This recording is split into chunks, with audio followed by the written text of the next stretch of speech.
Hi there, it's Yasmin here and welcome back to my channel. Today we're going to talk about a struggle that many of us face, and it's actually a topic that's very close to my heart because I myself battle with this on a regular basis.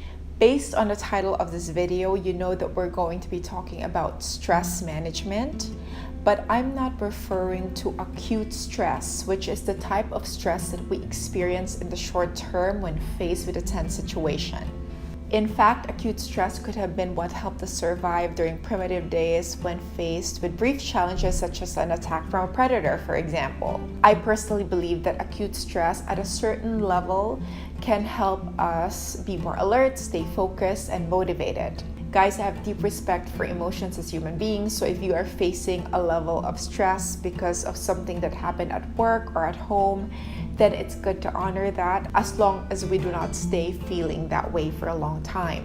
Which brings me to the topic that I'd like to talk to you about, which is what we call chronic stress or prolonged stress due to extreme anxiety or constant worrying. Now, this type of stress is not good, guys, because it can negatively impact our metabolism.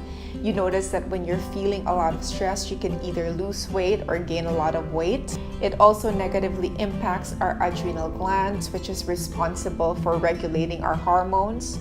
So it can actually worsen diabetes or cause high blood pressure. Lastly, it can also, of course, negatively impact our immune system. So you notice that when you're not happy, when you're feeling sad, when you're feeling stressed, it's easier for you to catch a flu or to get a cold. So the detrimental impact of chronic stress in our body is just numerous. So how do we deal with this? How do we deal with chronic stress? I have 3 things that I'd like to share with you guys. The first technique is what we call name your emotions. Studies in neuroscience show that when we are able to be aware of our emotions and we're able to name them out loud, we're actually able to tame or manage them. So for example, let's say you're facing a critical time in your office. The HR just released a memo saying that 30% of the employees will be laid off. And then you notice that you start feeling tense, like you start feeling a knot form in your gut, and your palms start to sweat, and you start to feel very, very tense. Your feelings are valid. What we can do is just to pause, breathe deeply, and name what you're feeling. So for example, you could say that right now I'm feeling very stressed and I'm feeling very tense because I'm afraid that I could be part of that 30% who would be laid off. Studies show again that even if it doesn't completely remove the emotion or it does not change our situation, it actually manages it or tames it so that it does not escalate any further.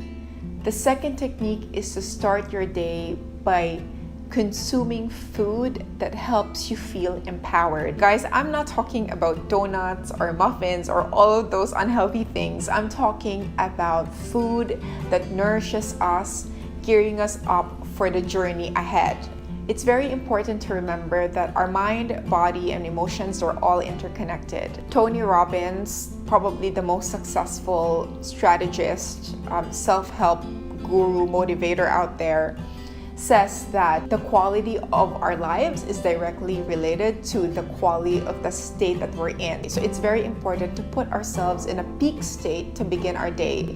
And what better way to do it but by eating healthy, nutritious breakfast. The third technique is to spend time in prayer and in meditation. You can do this every morning and evening. 5 to 10 minutes is all the time that it will take. I myself need to really make sure that I do this on a daily basis because when my spirit is in tune to God's purpose, I'm able to see the big picture and I'm able to trust that whatever happens in my life can be used for good. If you're not into this, think of an activity that will help you take a step back and reflect. You can take long walks, write in your journal, or simply focus on your breathing. What's important is you do something that will take the lid off of the pressure cooker, as some might say. So that is it, you guys. I do hope that you enjoyed this video, and I do really hope that it helped you somewhat manage your stress on a regular basis. If you do like the content in my channel, please subscribe if you haven't already, and please hit that bell button so you get regular updates on the videos as I upload them. And thank you for your time, and I will see you in the next video.